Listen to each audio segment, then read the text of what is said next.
नमस्कार दोस्तों, आप सभी को स्वागत है हमारे YouTube चैनल कौशल ट्रेडर्स में। आज हम सीखने जा रहे हैं ट्रेंड और ट्रेंड लाइन एनालिसिस के बारे में। Trend is our friend. जी हाँ दोस्तों, ट्रेंड हमारा दोस्त होता है। ट्रेंड को सेट करते हैं हजारों करोड़ों आदमी। तो हजारों करोड़ों आदमी के साथ भी अगर आप चलते हैं तभी आप सक्सेस हो पाएंगे, क्योंकि ट्रेंड सेट करने वाले कोई एक अकेला होता नहीं है। ठीक वैसे शेयर मार्केट में जो ट्रेंड है उसी ट्रेंड की दिशा में आप भी अगर ट्रेड डालते हैं तो सक्सेस का रेट आपका बढ़ जाता है। मार्केट का ट्रेंड अभी अगर अप है तो हमको बाय करना चाहिए। मार्केट का ट्रेंड अगर डाउन है तो हमको सेल करना चाहिए, क्योंकि ट्रेंड के हिसाब से जाएंगे तो सक्सेस रेट 100% हो सकता है। इसको एक एग्जाम्पल के सारे समझते हैं। मान लीजिए आप एक बहती हुई नदी में नाव लेके उतर गए हैं और आपको चलना है। अगर आप नदी के बहाव के दिशा में चलेंगे तो आपको मेहनत कम लगेगा और आप अपना डेस्टिनेशन आराम से पहुंच जाएंगे।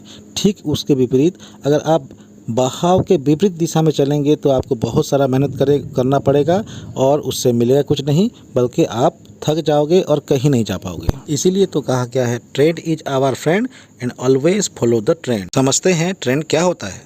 ट्रेंड का मतलब होता है किसी एक स्टॉक का एक ही दिशा में बढ़ते रहना। ये अप ट्रेंड हो सकता है या डाउन ट्रेंड हो सकता है।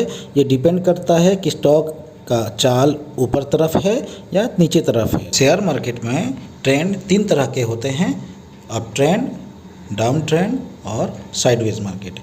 अप ट्रेंड का मतलब है किसी भी एक स्टॉक अगर एक ही दिशा में बढ़ते हुए हायर हाइज और हायर लोज बनाते जाए तो उसको हम अप ट्रेंड बोलते हैं।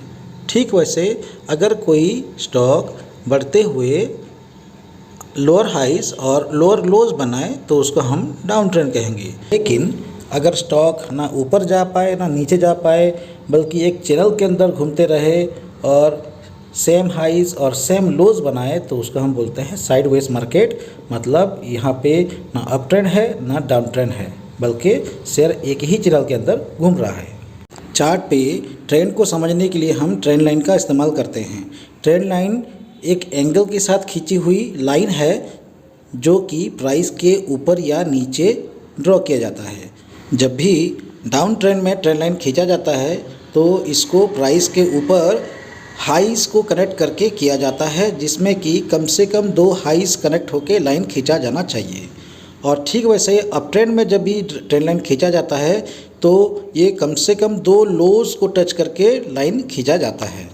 Trend line maximum time support and resistance का भी काम करते हैं, जिससे कि ट्रेडर को सहूलियत मिल जाता है। जब भी प्राइस सपोर्ट या रेजिस्टेंस के पास आए तो एंटर में ट्रेड करने का होता है, सपोर्ट के पास खरीदने का और रेजिस्टेंस के पास बेचने का मौका मिलता है। ठीक वैसे दूसरी तरीके में जब भी प्राइस सपोर्ट लाइन या रेजिस्टेंस लाइन को ब्रेक कर दे तो ट्रेड डालने में मदद करता है। को चार्ट में खींचने का कुछ नियम होता है। उसमें से पहला है, ट्रेंड लाइन कभी भी हॉरिजॉन्टल या वर्टिकल लाइन नहीं होगा।